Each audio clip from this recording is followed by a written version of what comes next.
On va voir maintenant comment protéger notre classeur, c'est-à-dire comment utiliser un mot de passe. Donc, avant de voir comment utiliser un mot de passe, on va poser la question. Pourquoi on utilise un mot de passe?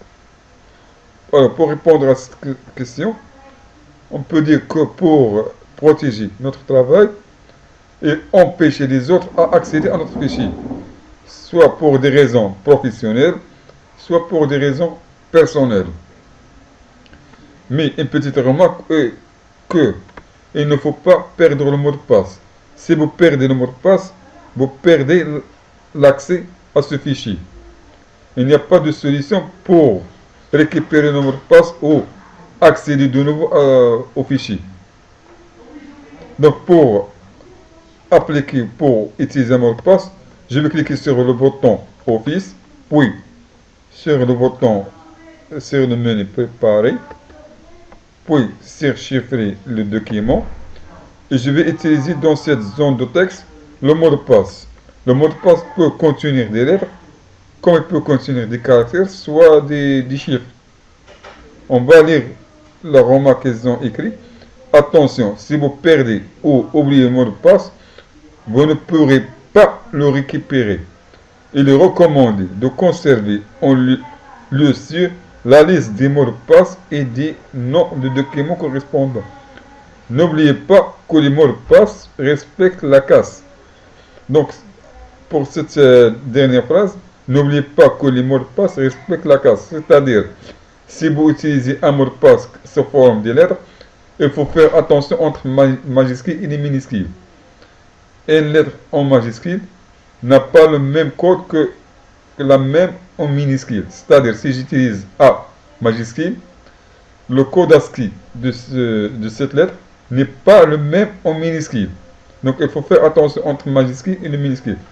Je vais saisir un mot de passe. Par exemple, c'est de chien. Puis, je vais valider OK. Il me demande la confirmation du mot de passe. C'est-à-dire, je vais retaper de nouveau le mot de passe. Donc, je vais fermer le fichier et voir est-ce que le mot de passe est maintenant actif ou non. Enregistrer. Je vais ouvrir de nouveau mon fichier.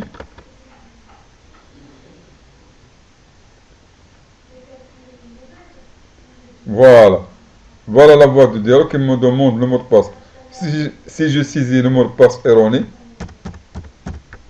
on va voir ce qui va se passer. Donc, lorsque j'ai écrit le mot de passe erroné, je n'ai pas pu accéder à ce fichier. Donc, je vais ouvrir de nouveau le fichier. Mais cette fois-ci, je vais utiliser le mot de passe juste.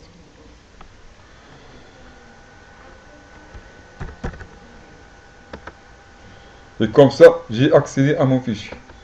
N'oubliez pas de garder le mot de passe dans un agenda ou un lieu sûr. En cas où vous oubliez le mot de passe, vous pouvez le récupérer. Sinon, vous ne pourrez pas accéder à ce fichier. On va voir maintenant comment supprimer le mot de passe. De la même manière, on va cliquer sur le bouton Office, puis sur Préparer, puis sur Chiffrer le document, et je vais effacer ce mot de passe. Puis je vais valider, et je vais enregistrer. Je vais ouvrir de nouveau le fichier.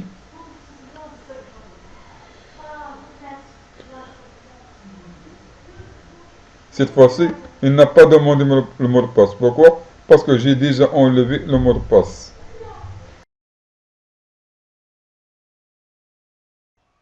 Merci de votre attention et à la prochaine dans d'autres chapitres.